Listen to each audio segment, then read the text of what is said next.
Ici Karine Godin. Dans cette nouvelle saison, je vous raconte l'histoire d'un groupe qui a connu une croissance fulgurante dans le Québec des années 90.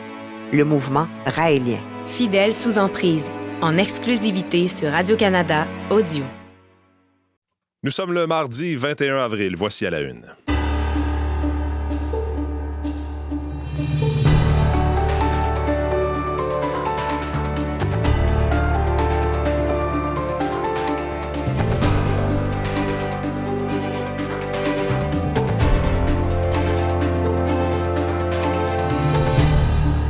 Bonjour, bon mardi, j'espère que vous allez bien. Bienvenue à l'émission, bienvenue à la une. C'est Mathieu Bellumeur au microphone. Merci d'être avec nous en ce début de journée, journée qui sera chargée sur le plan politique au Québec avec cet important exercice, la formation du cabinet de la nouvelle première ministre Christine Fréchette. On va savoir qui garde son poste, qui le perd, qui seront les nouveaux venus.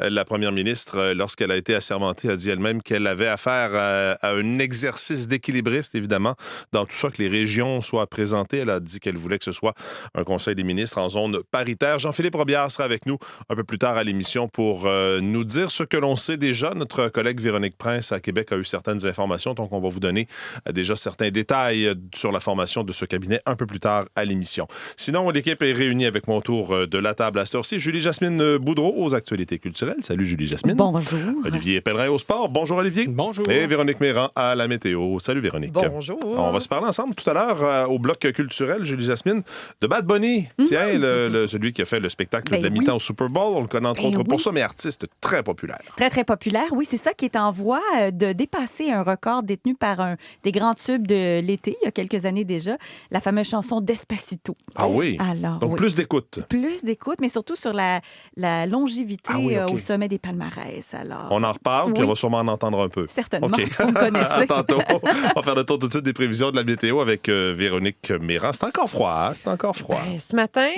c'est pas chaud. Je dirais gel généralisé partout, -1 à Montréal. Et c'est le point chaud au Québec, station du centre-ville, avec -1 degré. Donc, quand on se compare, on se console un peu.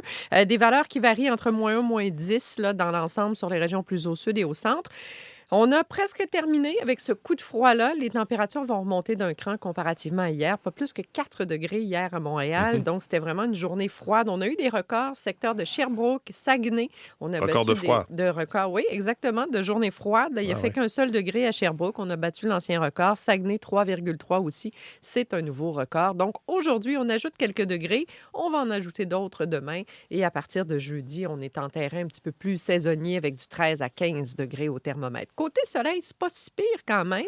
C'est une semaine qui n'est pas très active, donc pas de gros systèmes à surveiller, mais de petites grenailles ici et là. Aujourd'hui, il fera beau ce matin. Plus variable en après-midi. Les gens de l'Outaouais, dès la fin de la journée, on pourrait avoir un 30 de possibilité d'une averse. Sinon, ailleurs, ça se passe au cours de la soirée, la nuit prochaine. Montréal et Laurentides, la Naudière, secteur de l'Estrie, Québec, 30 Ça pourrait être une gouttelette ou un flocon, mais 30 ça pourrait être aussi rien du tout. Les températures cette nuit, c'est du 0, -3. Demain, on se réveille sous les nuages. Ça redevient en mélange soleil-nuage en après-midi.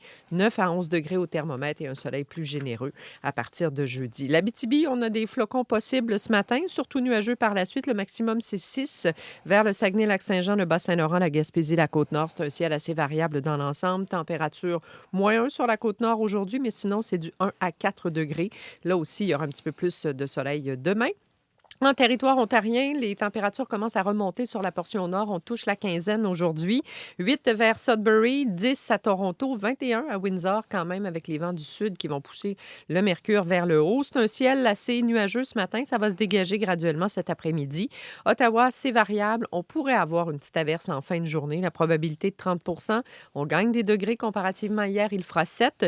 Dans l'ouest, c'est relativement calme, assez beau et agréable aujourd'hui. 17 à Winnipeg, 21 à Regina, 18-20 degrés aussi vers Edmonton et Calgary. Donc, une belle douceur, un ciel assez ensoleillé, mais les températures fléchiront tranquillement cette semaine dans l'ouest là, pour revenir sous la barre du 10 un petit peu plus tard cette semaine. Donc, en gros, une semaine moins active que la semaine dernière, des bouts de soleil ici et là, et 4 jours consécutifs sans précipitation à Montréal. Ça fait depuis le début mars qu'on n'a pas vu ça. Oui, et tant mieux parce qu'il y a des gens qui sont aux prises avec évidemment des inondations. Voilà. Donc, alors, ça, c'est une bonne nouvelle quand même. Nouvelle pour eux. Pas de précipitation, du temps quand même frais, donc ça ralentit la fonte des neiges. Merci beaucoup, Véronique. Bonne journée. Parlons de sport maintenant.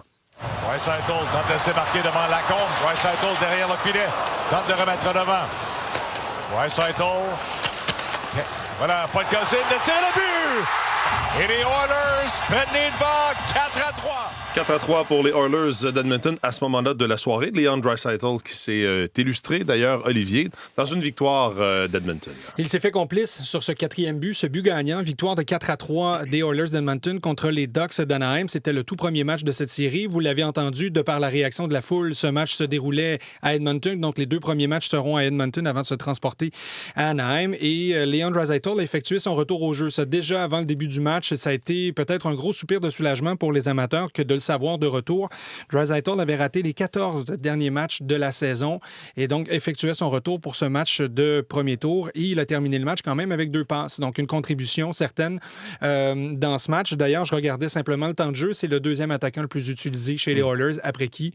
Après Connor McDavid, qui a été blanchi de la feuille de pointage hier. Ça, c'est peut-être rassurant d'ailleurs parce que dans la rencontre d'hier, Connor McDavid n'a pas marqué, Leon Draisaitl n'a pas marqué, mais les Oilers ont quand même gagné grâce entre autres au retour de Jason Dickinson. Lui aussi avait raté quelques parties en fin de saison. Il était de retour avec la formation hier et il a marqué 2 fois, tout comme Kasperi Kapanen. Donc 2 marqueurs de 2 buts et comme ça, les Oilers filent avec une première victoire dans cette série face aux Ducks. Donc bonne soirée pour les Oilers hier, bonne soirée pour les partisans des Oilers hier qui ont pu goûter à la victoire dès le premier match de leur équipe. Sinon, autre équipe canadienne qui était en action hier, c'était les Sénateurs d'Ottawa qui ont joué contre les Hurricanes de la Caroline. Si vous voyez des cernes sur mon visage, vous avez écouté ça jusqu'au bout? Ben, pas jusqu'au bout. Okay. Un peu d'entêtement. J'ai regardé la première période de prolongation, puis ça aurait pu se terminer en prolongation à la faveur des Hurricanes de la Caroline. C'était 2-2 à ce moment. Jordan Martinook s'est vu décerner un tir de pénalité sur une action où on croyait avoir marqué. Le but a été refusé, mais comme il y avait eu pénalité, il y a quand même eu ce tir de pénalité de Martinook qui l'a raté. Linus Ullmark a été très bon hier. Ça s'est transporté en deuxième période de prolongation. Et qui a marqué? Jordan Martinook. Donc, manifestement, il a une bonne étoile. Oui, c'est ça. Pour oublier ce tir de pénalité raté. Donc, victoire de 3-2 des Hurricanes de la Caroline face aux Sénateurs d'Ottawa. Malheureusement, les Sénateurs, de cette manière, donc, ont un retard de 0-2 dans cette série, reviennent à la maison, mais avec ce retard, c'est 2 matchs perdus chez les Hurricanes. Et je le disais, ça a été un très, très, très bon match pour Linus Ullmark hier. Et il a réalisé 43 arrêts dans ce match. Il a fait la différence, a permis aux Sénateurs de pouvoir aspirer peut-être à une victoire. Donc, malheureusement pour eux, défaite de 3-2. Et les séries éliminatoires dans la Ligue nationale se poursuivent ce soir. Le Canadien en action face au Lightning. Oui, j'y vais très rapidement. Le Canadien qui sera de retour ce soir à Tampa pour ce match numéro 2. Le Canadien qui a été donc victorieux dans ce premier match grâce à ce tour du chapeau de Juraj Slafkovský. Pas besoin de vous dire qu'il sera très surveillé sur la patinoire aujourd'hui. Et on a beaucoup parlé aussi des pénalités. On voudra rester hors de ce banc de pénalités parce qu'il a été coûteux pour les 2 équipes lors du premier match. Donc ça, c'est à 19h. Les Sabres et les Bruins aussi reprennent les hostilités. Les Sabres qui ont les devants 1-0 dans cette série. Les Golden Knights aussi qui ont l'avance face aux Mammouths. Je vous leur donne le deuxième match ce soir à 21h30. Et en fin de soirée, l'Avalanche contre les Kings. C'est l'Avalanche qui a les devants 1-0 dans cette série. Espérons pour le match du Canadien que ça ne se rende pas en prolongation pour qu'on soit pas trop fatigué demain. Parce que vous, ça sera difficile. Là. Bonne journée. Merci. Salut, merci.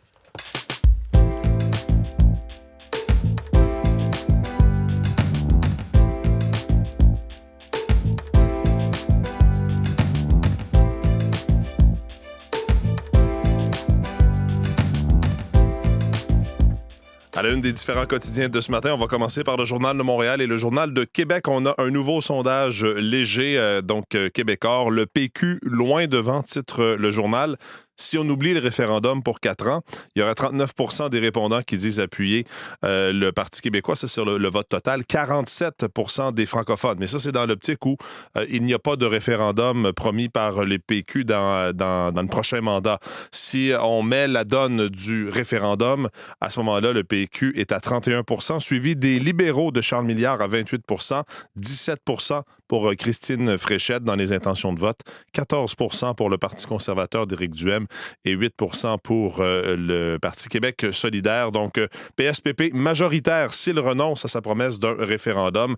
Avec Christine Fréchette comme chef de la CAQ, ceci dit, le parti revient dans la partie, justement, mais si le PQ renonce à sa promesse référendaire, les portes d'un gouvernement fortement majoritaire s'ouvre à lui. Mais ça reste, selon l'article du Journal de Montréal et du Journal de Québec, signe que Christine Fréchette a quand même réussi son entrée en scène en tant que nouvelle première ministre parce que l'écart se resserre dans les intentions de vote. Ce que dit le sondeur Jean-Marc Léger, c'est que ça a été une semaine sans faute depuis qu'elle a été assermentée et que comme ça se resserre, on pourrait voir effectivement une lutte à 3. Il y a bien des choses qui risquent de bouger, ceci dit, d'ici les élections l'automne prochain. Mais vous pourrez consulter tous les chiffres, les données et les réactions dans le Journal de Montréal et dans le Journal de Québec. Donc, un Parti québécois, premier dans les sondages, encore une fois, mais vraiment avec un gouvernement majoritaire si on écarte l'option du Parti québécois de tenir un référendum lors du prochain mandat. En une du devoir, des invités du PSTQ pourraient devoir quitter le Québec. On parle d'immigration ici. Sur plus de 10 000 invités, vous savez que le gouvernement du Québec a envoyé des invitations à des résidents pour justement faire application dans ce programme d'immigration. Il y a à peine 110 qui ont reçu un certificat de sélection du Québec, selon les plus récentes données du ministère de l'Immigration. Il y en a qui sont sans nouvelles de leur dossier depuis 6 mois. Des gens qui se qualifient d'heureux élus parce qu'ils ont reçu donc cette invitation du programme de sélection des travailleurs qualifiés. Mais il y a à peine 110 certificats de sélection qui ont été délivrés, alors que plus de 10 000 invitations ont été envoyées depuis juillet.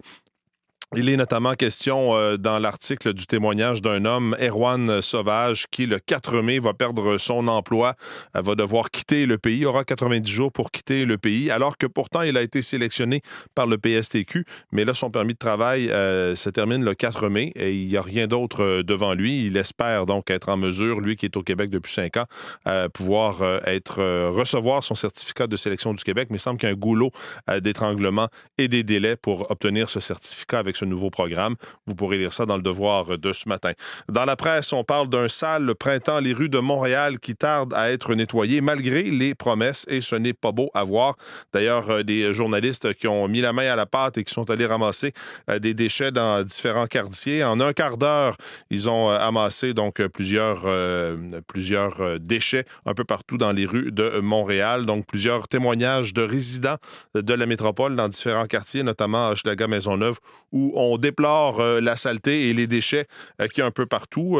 Vous pourrez lire les différents chiffres également sur le ménage du printemps parce que, par exemple, dans Outremont, il y a 30 des rues, 15 des trottoirs qui ont été nettoyés, mais dans certains quartiers, comme dans le sud-ouest, c'est seulement 10 Donc, les détails de tout ça dans la presse de ce matin.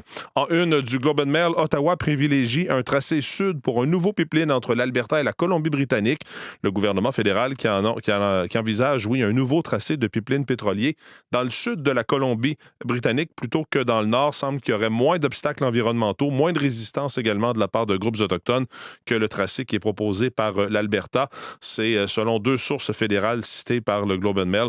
Ottawa, donc, qui penche plutôt vers ce tracé pour relier donc l'Alberta vers le port de Vancouver, un pipeline qui pourrait longer le pipeline Trans Mountain ou encore emprunter un autre parcours, mais vraiment qui passerait par le sud.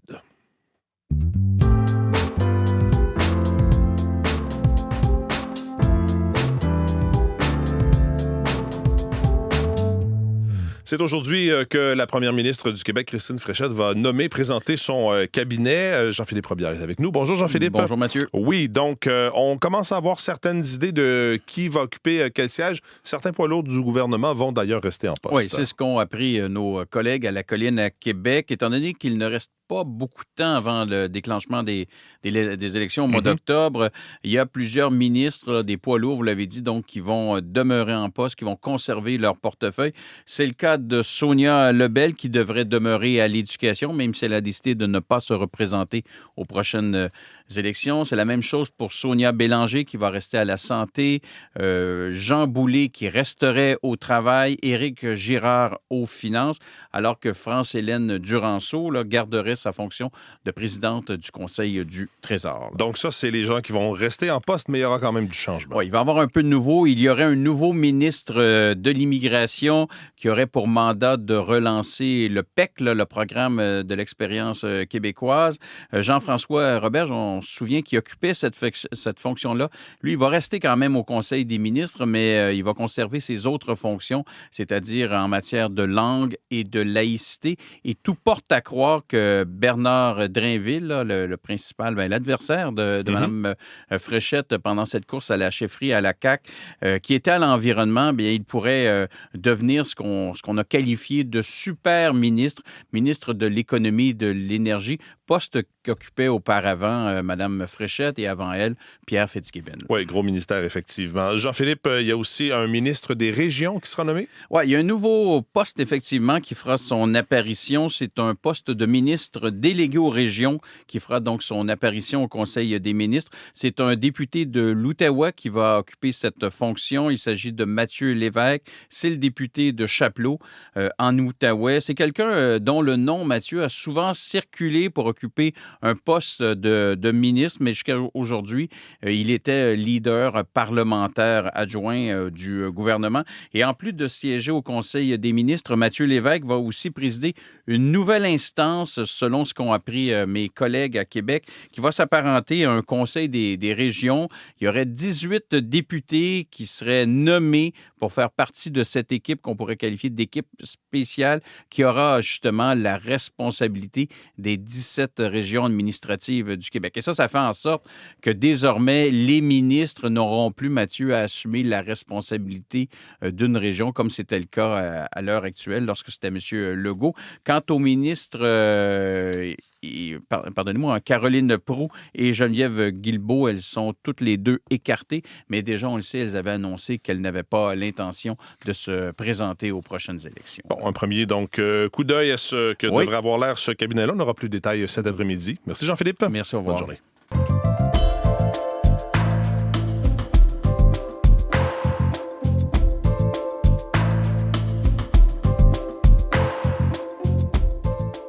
Ey, tengo el pecho pelado, me dio una mata, el corazón dándome pata. Dime, baby, ¿dónde tú estás? Pa' llegarle con Roro, Julito, Cristal, Roy, Edgar, Seba, Oscar, Darnell y Big J, tocando bata. C'est Bad Bunny que vous entendez. Pourquoi, Julie Jasmine? Un nouveau record qu'il vient de fracasser. Il vient tout juste d'égaler, en fait, le précédent record tenu par la pièce Despacito. Donc, 56 semaines au numéro 1, au sommet du palmarès du classement Billboard Latin Songs. Et donc, vous vous souvenez de Despacito, là, qui avait passé justement... J'espérais ne pas l'entendre pour ne pas l'avoir dans la tête. J'ai fait exprès. Alors, évidemment, pour Bad Bunny, c'est un signe non seulement d'engouement pour l'artiste, mais aussi pour la musique urbaine. Et comme on sait, probablement que la semaine prochaine, il va avoir une semaine de plus à son actif. Donc, c'est dire qu'il va finalement battre ce record détenu par, évidemment, Luis Fonsi, Daddy Yankee et Justin Bieber. Parfait. Voilà pour Bad Bunny. Et merci pour Despacito. Ça fait plaisir. Interdiction de livres qui atteint un nouveau record aux États-Unis. Oui, ça, c'est une enquête de l'American Library Association. C'est une organisation, Mathieu, qui surveille la censure dans les bibliothèques aux États-Unis. On a recensé que 4235 ouvrages différents ont été visés par des contestations en 2025. Donc, on est tout près du record qui avait été établi en 2023. Puis, une contestation, donc, c'est une tentative de retirer ou un accès restreint à des livres. Et on dit que ça cible des thèmes très particuliers, là, très ciblés. Les thèmes LGBTQ+, les violences sexuelles, la consommation d'alcool et de cigarettes. Puis, auparavant, ce qu'on disait, c'est que c'était souvent des parents ou des membres d'une communauté qui, faisaient pression. Exactement, s'organisaient dans la contestation. Mais là, ce qu'on dit, que ça vient majoritairement des responsables gouvernementaux ou des militants conservateurs et ils font circuler des listes à l'échelle nationale. Donc, c'est dire qu'ils sont plus coordonnés et plus politisés que jamais. Et ce que l'association dit, c'est qu'on connaît probablement pas les chiffres réels parce qu'évidemment, il y a probablement des données qui leur glissent entre les doigts. Là. Il y a un gros bloc de glace qui est apparu à Toronto et c'est en lien avec la sortie du nouvel ou du prochain album de Drake, le rappeur Drake. Exactement. C'est des centaines de blocs de glace empilés dans un stationnement. C'est au coin des rues Dundas S et Bond. Et donc, par le moment où tout ça aura fondu, on aura la date de sortie de l'album, son tout prochain disque, qui s'appelle Iceman. Et tout est dans tout. Hein? Quel concept! Opération marketing, bien sûr. On dit que ça va fondre probablement dans quelques jours. Et je vous rappelle que c'est son retour sur disque en solo depuis sa querelle avec Kendrick Lamar il y a 2 ans. Madonna qui cherche du linge. Son linge, Des en fait. accessoires Elle est à la aussi. recherche d'accessoires et de vêtements. Avez-vous vu une veste mauve, un corset lilas et des bottes lacées? Hey, Pourquoi? Je suis en dessous de la table, Julie Jasmine. Je l'ai trouvé. Elle était à Coachella en fin de semaine passée. Elle a fait une apparition surprise, le temps de 3 pièces avec Sabrina Carpenter. Et d'ailleurs, c'est le même ensemble qu'elle portait 20 ans plus tôt à Coachella. Et elle l'a même dit sur scène, ça a une signification pour moi. Sauf que là, le problème, c'est que l'ensemble a disparu. Il a disparu. Alors, pour écrire à son équipe, elle a publié l'adresse sur les réseaux sociaux. Elle dit qu'il y aura une récompense offerte. Oh, il faut qu'il fasse un petit tri dans ceux qui avaient accès, mettons, aux coulisses. Exact. Probablement Il y aura une quelqu'un enquête là. de bidon là-dessus. Oui, c'est ça. Le chanteur Prince qui est mort il y a 10 ans. 10 ans déjà, à l'âge de 57 ans, on s'en souvient encore. Je vous rappelle, surdose accidentelle de fentanyl. Et là, il y a des festivités qui s'organisent. C'est le maire de Minneapolis qui a fait savoir ça. Ça va durer 5 jours, dont un des points importants, une chorale, en fait, un chant collectif où on invite les gens à s'habiller en mauve, bien sûr. Et ça va se conclure le 7 juin, donc c'est-à-dire le jour qui aurait été son 68e anniversaire. Alors, voilà. Alors, pour chasser Despacito, un peu Prince.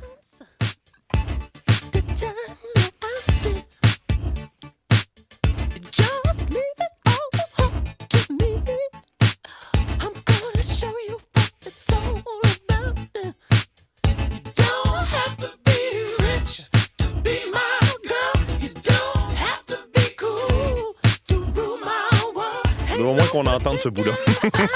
Merci, Julie Jasmine. Marie-Michel Verdua se joint à nous. Bonjour, Marie-Michel. Bonjour. Ce qu'on va surveiller aujourd'hui, de hauts dirigeants de Lockheed Martin qui seront au Québec aujourd'hui. Oui, le manufacturier américain qui va réitérer son engagement de faire l'entretien des appareils F-35 canadiens au Canada. Donc, le centre de maintenance sera confié à l'entreprise L3 Harris de Mirabel. Le Canada qui a une commande ferme pour 16 appareils F-35 dont la livraison doit débuter là, plus tard cette année en vue de remplacer la flotte vieillissante de CF-18.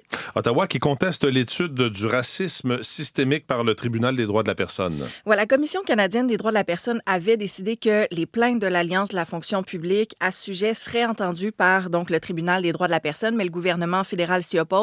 Demande à la Cour fédérale d'annuler la décision, de renvoyer aussi le dossier devant la Commission. Ce sera donc à suivre. Et puis, il y a aujourd'hui la chef parlementaire de Québec solidaire, Ruba Gazal, qui sera notamment accompagnée du regroupement des maisons pour femmes victimes de violences conjugales, d'Ingrid Falaise aussi, pour demander, en fait, à la nouvelle première ministre d'agir pour sauver des vies. Une sortie qui survient dans un contexte où la province enregistre 9 féminicides en contexte de violences conjugales depuis le début de l'année. Donc, il y a des actions urgentes et concrètes qui sont réclamées. Merci beaucoup, Marie-Michel. Bonne journée. Bonne journée. Voilà donc pour cette édition d'À la Une. Je vous rappelle évidemment que ce sera aussi au Québec la formation, la présentation du nouveau Conseil des ministres de Christine Fréchette, du gouvernement de Christine Fréchette. On sait déjà donc que Caroline Proulx, Geneviève Guilbeault ne seront plus autour de la table du Conseil des ministres et qu'il y aura aussi un nouveau ministre des régions, une nouvelle structure également pour mieux représenter les différentes régions administratives du Québec au sein du gouvernement. Donc, on va surveiller ça. Vous aurez tous les détails au courant de l'après-midi. Si vous voulez nous écrire à la une @radio-canada.ca, vous pouvez nous suivre à la radio sur l'application audio sur RDI également de 5h30 à 6h. Vos équipes du matin prennent le relais dans les prochaines secondes. Bonne journée.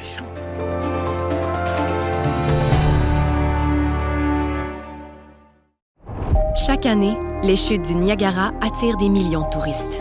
Mais quel est le prix de ce succès? Partez à la découverte des multiples facettes de ce lieu emblématique. Niagara Inc., un documentaire à regarder maintenant sur ici-tout.tv.